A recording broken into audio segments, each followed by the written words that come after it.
So as we all know, there are steals of the draft every single draft class. No matter how good or bad it is, you're always going to find something or someone that stands out. Now the textbook definition of a steal used as a noun, it's a bargain, a great deal. You're giving up much less for...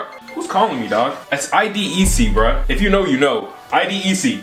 I'm going crazy right now. Bro, I'm literally recording. You want to say hi? What up? What is it, baby? I'm making this money right now, man.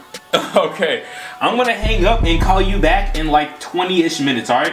Alright, that's cool. Alright, go crazy. IDEC, if you know, then you know. But anyways, back to my point. You're giving up much less than you thought you would for a product. For example, last year's draft class off the top of the dome could be Tyrese Maxey from the Philadelphia 76ers. In my mind, he was easily a top 10 pick, but according to the NBA draft scouts, they didn't think so. Tyrese Halliburton, he was indeed a lottery pick, but he should have gone a little bit higher than he actually did. Then there's Sadiq Bey and Isaiah Stewart on the Detroit Pistons. Those two made all rookie teams last season. And if you think I'm done, you're sadly mistaken. Emmanuel Mudiay. Bro, I almost said Emmanuel Mudiay. What happened to him? Xavier Tillman on the Memphis Grizzlies. And in the draft class before that, the 28th, 29th, and the 30th pick were... Hold on, I'm not gonna do no edits in this part. Jordan Poole. After Jordan Poole, there's Jalen Johnson, and at 30, there's the infamous KPJ Kevin Porter Jr. pick, who's looking like a franchise player now. Now, trust me, there are gonna be many more to pop up out of nowhere in the last few draft classes that none of us even know about.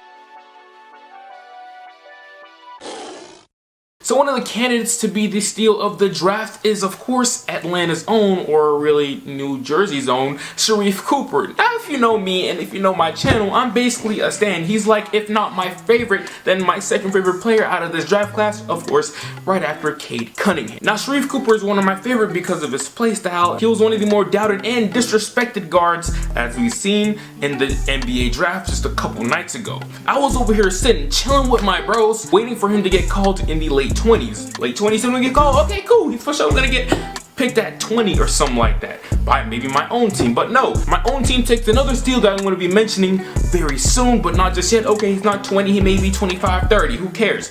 25, 30? Oh my god, he's not picked. What is going on here? Someone is going to land a steal. I was for damn sure that the New York Knicks, or at least the Denver Nuggets, someone, please take him. Then what do you know? Pick 58 or 48, I think. I don't remember. The Atlanta Hawks go ahead and grab him out of nowhere. My team grabbed him, and you have no idea how happy I was. He was literally my live reaction on Twitter when I saw that the Atlanta Hawks went ahead and took Sharife Cooper. Now, Sharife Cooper is a player that I feel like has the potential to be, if not an all-star in the league, borderline all-star, threatening to be in that elite level tier, because something that is super common in the NBA is seeing smaller guards super successful with an elite handle and who also are great, maybe even generational talents in the NBA. Some of the two guards that I always throw out there when it comes to making a case for Sharife Cooper's success in the NBA is, of course, Ja Morant. He's small, he has fantastic passing skills, but of course everyone knows him for his dunks and all the other good stuff. And then there's Trey Young. He's, of course, everyone knows him for his deep shooting threes, even though he's a better passer than he is scorer.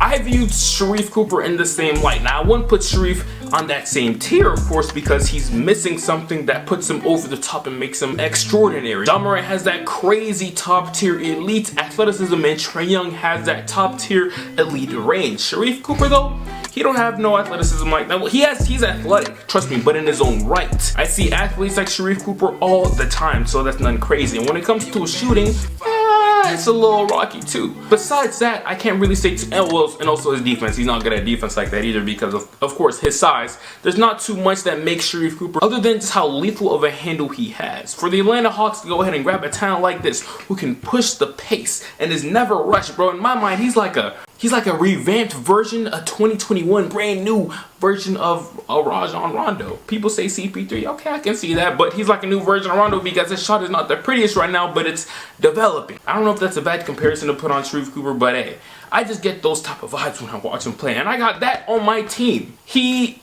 in my mind, is going to easily prove, not even towards the end of his career, but maybe halfway into his rookie season if he gets the playing time, or if not that, then 2-3 years into his NBA career, that yo, this man right here can lead an NBA franchise. This man right here can transform and generate any NBA offense. He should have been a top 10 pick. Anyways, on to the next player that I'm about to knock down on my list is, of course, Jalen Johnson. Now, I don't have too much to say about him because, of course, he didn't play that many games back over there when he was at Duke because of some issues that I'm not willing to talk about. But just looking at his straight up potential, he's 6'8", 6'9", something like that. One of the best athletes out of this class. He moves the ball really well in transition, has not a bad handle at all, and has elite upside on the defensive end. Someone like that is someone I would take 10 times out of 10 in the NBA lottery. I would take him over someone like Duarte, who the Indiana, bro, I don't know what it is about Indiana and Indiana Pacers fans, but they piss me off, man. I don't know why you suck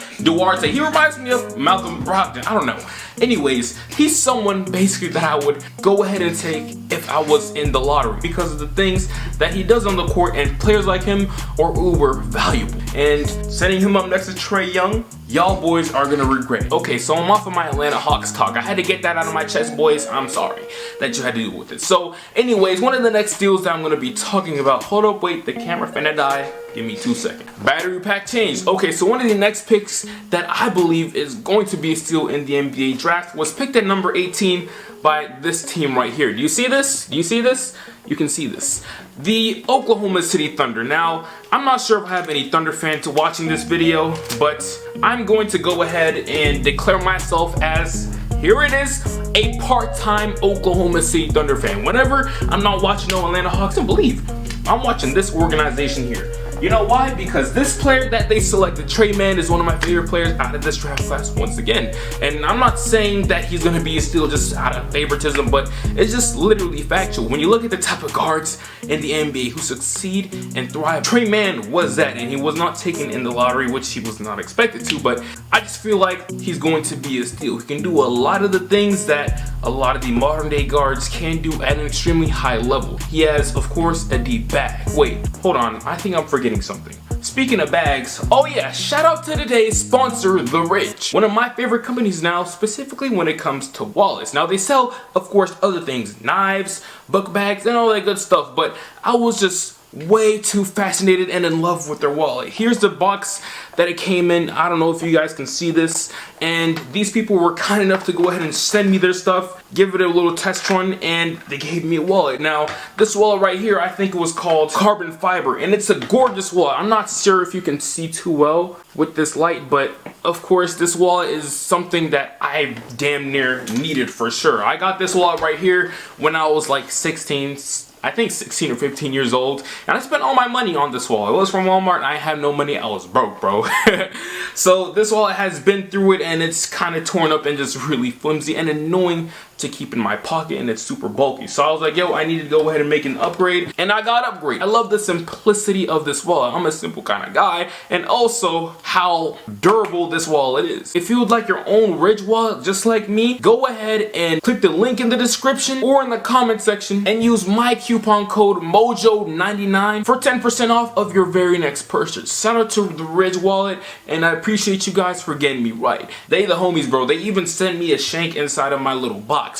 I don't think I was supposed to say that. I'm just kidding. It's a screwdriver. Please don't like unsponsorship me, bro. But anyways, back to what I was saying. Speaking of bags, I had to mention Trey Mann. He has an elite, great handle, and also his shot is cash money. He shot like 40% from 3 in his college season, and there is not a shot on the basketball court that he cannot get. He's a 6'5" shooting guard. Really, he can play point guard too, but I'm just more comfortable with him as a 2. And he can easily be someone who can play next to a Josh Giddey and a Shai Gilgeous-Alexander, and I believe in my mind, he can thrive as either a 6-man, or if the Oklahoma City Thunder wanted to get freaky with it, he could be a starter too. His skill set and play style is literally made for the NBA, and you're gonna see him put up pretty impressive numbers in his rookie season. These two other players that I'm about to mention were selected on back-to-back picks by the Houston Rockets. That's Josh Christopher and Usman. Now, let me just get Usman up out of the way because he has a much more simpler game that I just love and appreciate, and every single fan should love, and especially coaches would super love and appreciate too.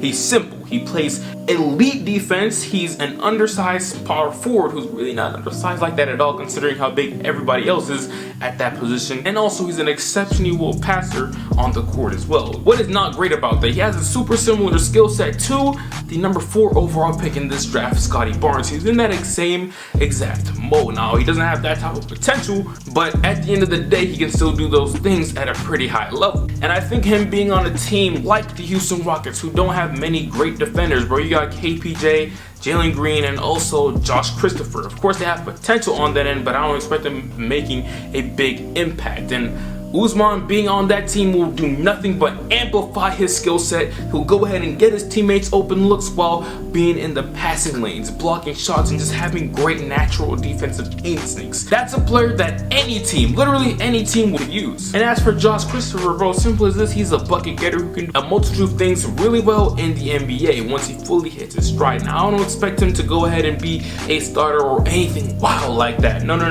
In my mind, I envision him running the bench unit and being a stellar 6-man, because that's what he could easily do. He can score on all 3 levels. He has otherworldly athleticism, one of the more athletic physical guards in this draft, and he's also just electrifying. Like, bro, I believe 3 or 4 months into the season, you're gonna be like, damn, I wish my team could have this player right here. This draft class is just that deep. If he was in the 2020 NBA draft, he's an easy lottery pick, but bro, he got hella competition because this draft is stacked. Some of the last few players that I want to mention, but I'm not gonna lie, I don't have too much energy to go ahead and dive deep into who they are and their game is, of course, is a Jared Butler. I believe he's on the San Antonio Spurs, and there's Bones Hyland. He's on the Denver Nuggets, and then of course there's Trey Murphy, who was a fantastic pick for the New Orleans Pelicans at number 17. If you've made it to this point in this video, I just want to say thank you. I appreciate you for everything that you've done. I'm gonna continue to push out content. Right now I'm on vacation, you know what I'm saying, and I just hope that you go ahead and leave a like, comment under this video, share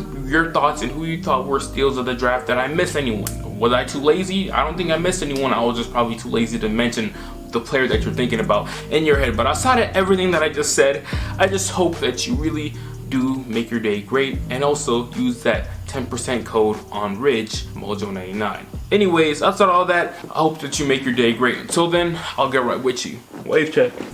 No way, maybe back when I couldn't get a play, no home, I ain't have a place to stay, I got to work, made the shirt, free the way, So my girl, who'd ever thought?